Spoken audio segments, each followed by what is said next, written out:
Hello दोस्तों, welcome to Sky09 learning classes. आप सभी का स्वागत है। और आज हम लाइट का लेक्चर शुरू करने जा रहे हैं, जो कि फ़िज़िक्स का एक इम्पॉर्टेंट टॉपिक है और इससे अच्छे क्वेश्चन इंजीनियरिंग और मेडिकल के एंट्रेंस एग्ज़ाम में आते हैं। और इसके साथ साथ दोस्तों बोर्ड के एग्ज़ाम में भी इसके अच्छे क्वेश्चन आते हैं। इसके पहले मैंने एक वीडियो अपलोड किया था जो कि how to memorise chemistry periodic table in just 15 minute. 15 minute में आपको, अगर आप वो वीडियो देखोगे तो आपको 15 मिनट में पूरा का पूरा पीरियोडिक टेबल केमिस्ट्री का याद हो जाएगा। आवर्त सारणी केमिस्ट्री की पूरी याद हो जाएगी। तो वो वीडियो ज़रूर देखें दोस्तों, वो काफ़ी हेल्पफुल है आपके लिए, जिस पर आप लोगों का फुल सपोर्ट मिला। सो प्लीज़ ज़्यादा से ज़्यादा आप लोग लाइक एंड सब्सक्राइब करो, जिससे मैं आप लोगों के लिए और यूज़फुल वीडियो बनाऊं और अपलोड करूं। तो चलिए स्टार्ट करते हैं आज का वीडियो। तो आज का जो क्लास है हमारा वो है लाइट पे। तो लाइट क्या होती है इसके बारे में बात करेंगे। तो व्हाट इज़ लाइट? तो लाइट क्या है? That form of energy which makes object visible to our eye. Light वो एनर्जी है जो which makes objects visible to our eye, जो हमारी आँखों को, that form of energy which makes objects visible to our eye, जिससे हमें वो वस्तु हमारी आँखों को दिखती हैं। वो एनर्जी जिससे कोई वस्तु हमारी आँखों को दिखती है वो लाइट है। ठीक है। अब एक टॉपिक आया ऑप्टिक्स। ऑप्टिक्स क्या है? The branch of physics which deals with nature of light, it's sources, properties, effects and vision, that is called optics. मतलब फिजिक्स का वो ब्रांच जो लाइट के नेचर को डिपेंड करे, उसके सोर्सेस को डिपेंड करे, उसके प्रॉपर्टीज़ को डिपेंड करे, उसका इफ़ेक्ट, उसका विजन, उसका प्रभाव जाने, उसे हम ऑप्टिक्स कहते हैं। ऑप्टिक्स के दो पार्ट होते हैं, geometrical optics, physical optics. Physical optics के दो पार्ट होते हैं, wave optics, quantum optics. Geometrical optics में हम लोग जब भी बात करेंगे लाइट को तो इन टर्म्स ऑफ रे के बारे में, एक किरण के, लाइट को एक किरण के रूप में देखेंगे।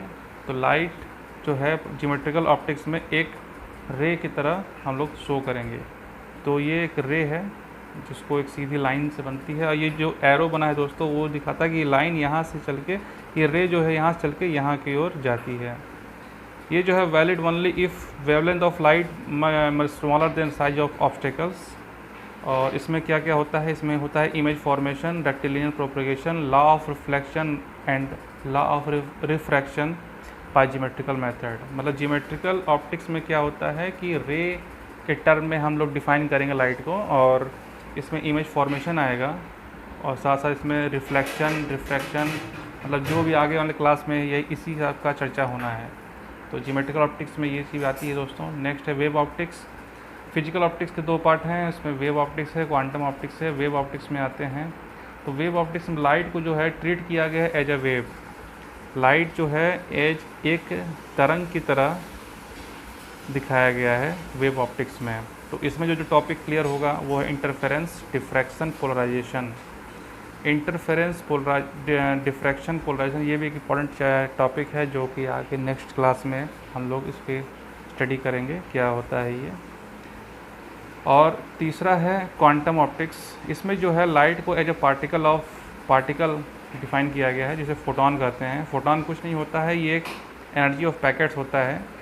ये फोटोन का फिगर है, एनर्जी ऑफ पैकेट्स के रूप में फोटोन जाता है। इसमें जो फिनोमेना डिस्क्राइब होगा वो है photo electric effect, Raman effect या लेजर। ये सब चीज़ें भी आगे हम लोग पढ़ेंगे नेक्स्ट क्लासेस में। तो आप समझ लो कि कौन कौन सा चीज़ किस किस ऑप्टिक्स में कंसिडर किया गया है। ठीक है। अच्छा, ये जो नोट्स में बनाया हूँ इसको आप लोग ज़रूर देखो, क्योंकि ये आपको बहुत हेल्पफुल होगा। इसके बाद अगर कोई भी बुक पढ़ोगे तो आपको तुरंत समझ में आएगा। मेरे लेक्चर को अगर आप ढंग से पढ़ते हो तो उसके बाद आपको वीडियो जो है, कोई किताब पढ़ोगे तो आपको समझ में अच्छे से आ जाएगा। ठीक है। तो अब आते हैं रिव्यू ऑफ लाइट पे।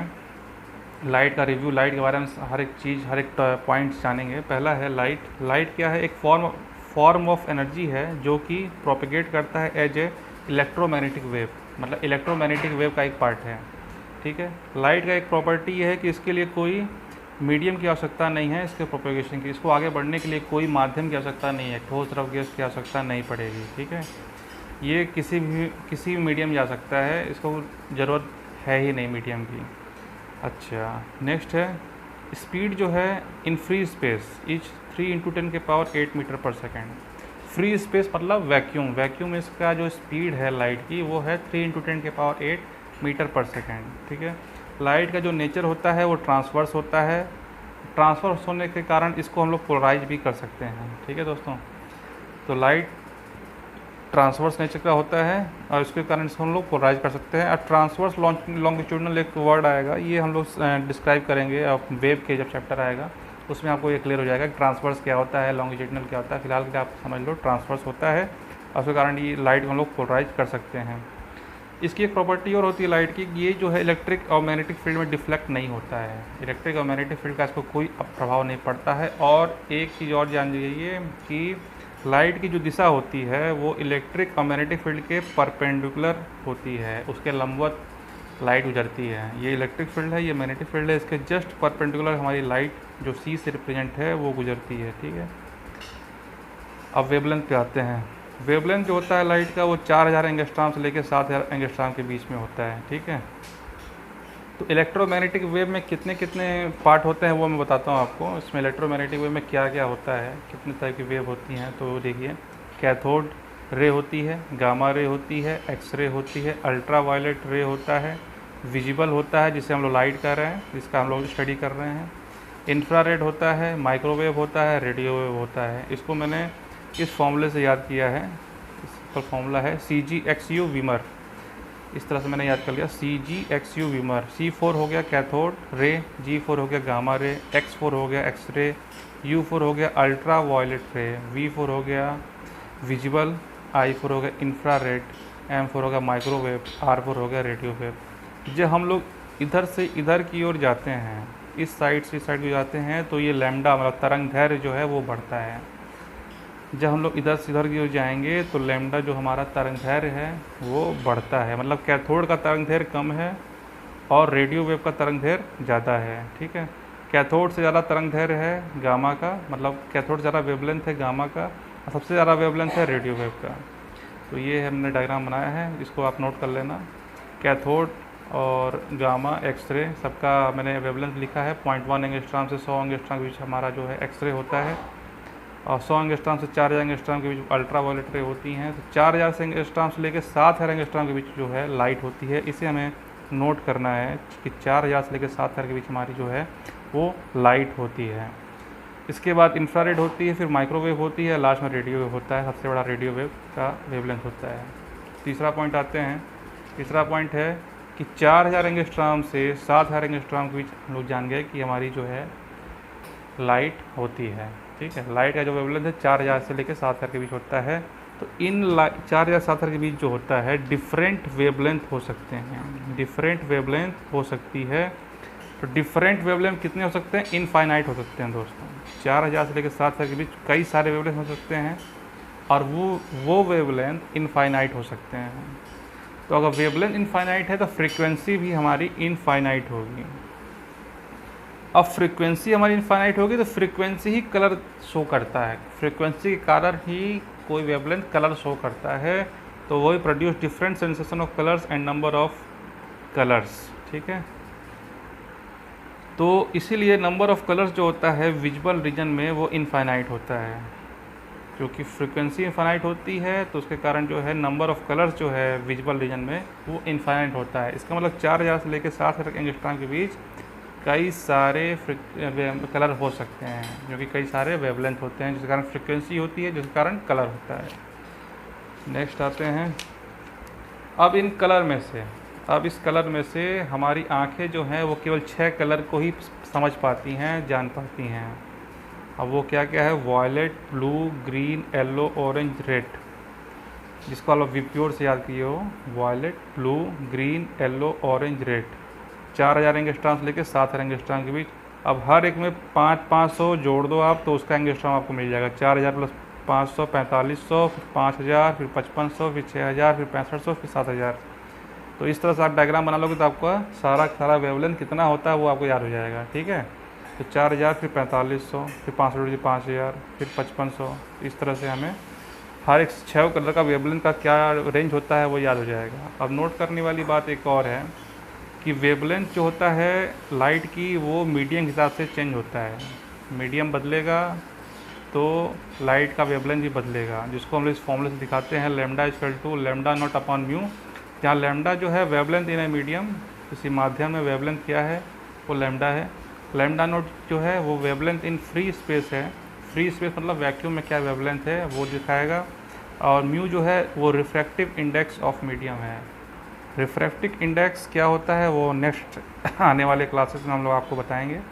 तो रिफ्रैक्टिव इंडेक्स ऑफ मीडियम होता है। फिलहाल ये फॉर्मूला आप समझ लीजिए, इसे याद कर लीजिए, lambda equal to lambda not upon mu. इस पर भी कई सारे क्वेश्चन आए हुए हैं तो इसे समझ लीजिए, ठीक है। चौथा पॉइंट हमारा ये है कि आई जो है वो मोस्ट सेंसिटिव होता है येलो ग्रीन लाइट के लिए। येलो ग्रीन लाइट ऐसी लाइट है जिसपे हमारी आंखें बहुत सेंसिटिव होती हैं और इसकी वेवलेंथ जो होती है वो 5550 एंगस्ट्रॉम होती है, 5550 एंगस्ट्रॉम होती है। जैसे कि आप देख रहे हो ग्रीन का है 5000 से 5500, 5500 से 6000 येलो है, तो इससे थोड़ा सा ज़्यादा अगर बढ़ेंगे तो ग्रीन येलो मिलेगा 5550 पे। तो उस पर हमें आँखें सबसे ज़्यादा जो है सेंसिटिव होती है। फोटोग्राफिक प्लेट, ये भी कई बार क्वेश्चन पूछा हुआ है कि मोस्ट सेंसिटिव किस कलर के लिए होती है, लिस्ट सेंसिटिव किस कलर के लिए होती है। तो मोस्ट सेंसिटिव जो होती है वो कलर होता है ब्लू कलर, और लिस्ट सेंसिटिव जो होता है वो कलर होता है रेड कलर। तो रेड कलर के लिए लिस्ट सेंसिटिव होता है और मोस्ट सेंसिटिव होता है ब्लू कलर के लिए। तो इसे भी आप लोग याद कर लीजिए, ये भी क्वेश्चन कई बार आ चुका है। पाँचवा जो है स्पीड ऑफ लाइट जो होता है, जो कि फ्री स्पेस में 3 × 10⁸ मीटर पर सेकेंड होता है, वो इंडिपेंडेंट होता है रिलेटिव मोशन का। मतलब रिलेटिव मोशन का उस पर कोई भी प्रभाव नहीं पड़ता है। सोर्स और ऑब्जर्वर का कोई इस पर जो रिलेटिव मोशन है उसका कोई प्रभाव नहीं पड़ता है। जैसे मान लीजिए मैं बैठ के लाइट की वेलोसिटी देख रहा हूँ तो वो भी 3 × 10⁸ मीटर पर सेकेंड ही होगी। अगर हम गाड़ी में बैठ के भी घूम रहे हैं तो भी 3 × 10⁸ मीटर पर सेकेंड ही होगी। इस पर कोई डिपेंड नहीं कर रहा कि हम बैठ के देख रहे हैं कि चल के देख रहे हैं कि गाड़ी में बैठ के देख रहे हैं। तो इसके लिए ये फॉर्मूला दिखाया गया C+-V=C, मतलब वेलोसिटी पे डिपेंड नहीं कर रहा है, ऑब्जर्वर के रिलेटिव मोशन मतलब उसकी वेलोसिटी पे डिपेंड नहीं कर रहा है, वो तब भी C का C ही रहेगा, ठीक है। ऑप्टिकल फ्रीक्वेंसी क्या होती है लाइट की, वो होती है 10⁻15 हर्ट्ज़ के बराबर होती है। ये भी याद करने वाला पॉइंट है। ऑप्टिकल फ्रीक्वेंसी जो होता है 10⁻15 हर्ट्ज़ होता है। अब याद नहीं करना, समझ लेना है। समझते कैसे हैं, वेव में जो होता है एक फॉर्मूला होता है V=F × लैम्डा। V जो है वेलोसिटी होता है, F फ्रीक्वेंसी होता है, लैम्डा वेवलेंथ होता है। तो वेलोसिटी हमारी C हो गई, वेलोसिटी ऑफ लाइट, F जो है फ्रीक्वेंसी हो गया और लैम्डा हमारा वेवलेंथ हो गया। तो C=F × लैम्डा, हमें फ्रीक्वेंसी निकालना है लाइट का, तो फ्रीक्वेंसी C/लैम्डा। C हमें पता है 3 × 10⁸ मीटर पर सेकेंड, लैम्डा हमें पता है 4000 एंगस्ट्रॉम से 7000 एंगस्ट्रॉम होता है। अगर हम 4000 एंगस्ट्रॉम रखते हैं तो 4000 एंगस्ट्रॉम से रखते हैं तो 4 × 10⁻⁷ हो जाएगा, ऊपर 3 × 10⁸ मीटर पर सेकेंड है, डिवाइड करेंगे तो 10⁻15 हर्ट्ज़ आ जाएगा। तो 3 × 10⁸ divide by 4 × 10⁻⁷ equal to 10⁻15 hertz, जो कि मैं यहाँ दिखाया हूँ कि ऑप्टिकल फ्रीक्वेंसी 10⁻15 हर्ट्ज़ कैसे होता है। ये भी एक टॉपिक आपका क्लियर हो गया। और हमारा लास्ट टॉपिक आज का है वो है जब भी लाइट एक माध्यम से दूसरे माध्यम को क्रॉस करती है, जब भी लाइट एक मीडियम से दूसरे मीडियम को क्रॉस करती है तो क्या क्या चेंजेस होते हैं उसमें। पहला चेंज होता है उसका वेलोसिटी चेंज हो जाता है, दूसरा चेंज होता है उसका वेवलेंथ चेंज हो जाता है, तीसरा जो है एम्पलीट्यूड घट जाता है या कांस्टेंट रहता है। वो डिपेंड करता है मीडियम क्या है, किस मीडियम में जा रही है। तो वेलोसिटी चेंज हो गया, वेवलेंथ चेंज हो गया, एम्पलीट्यूड घट गया या कांस्टेंट हो गया। लेकिन एक इम्पॉर्टेंट पॉइंट ये है कि फ्रीक्वेंसी और कलर जो है लाइट की चेंज नहीं होती है। फ्रीक्वेंसी और कलर लाइट की नहीं चेंज होती है एक मीडियम से दूसरे मीडियम जाने पे। मतलब कोई भी लाइट अगर एक मीडियम से दूसरे मीडियम क्रॉस करेगी तो उसकी फ्रीक्वेंसी नहीं बदलेगी। फ्रीक्वेंसी नहीं बदलेगी तो कलर नहीं बदलेगा, क्योंकि मैंने पहले ही बता चुका है कि कलर जो डिपेंड करता है वो फ्रीक्वेंसी पर डिपेंड करता है। तो एक पॉइंट यहाँ पे आया, colour of light determined by it's frequency not wavelength. मतलब कलर जो है लाइट का वो डिटरमाइंड किससे होता है, फ्रीक्वेंसी से होता है, वेवलेंथ से डिटरमाइंड नहीं होता है। तो ये पॉइंट एक इम्पॉर्टेंट पॉइंट है कि लाइट जो है उसका कलर मतलब वो जो भी जाना जाता है वो उसके फ्रिक्वेंसीज जाना जाता है, ना कि उसके वेवलेंथ से। तो दोस्तों कैसा लेक्चर लगा ये मुझे आप बताइएगा, और ज़्यादा से ज़्यादा इसको सब्सक्राइब करिएगा। थैंक यू दोस्तों।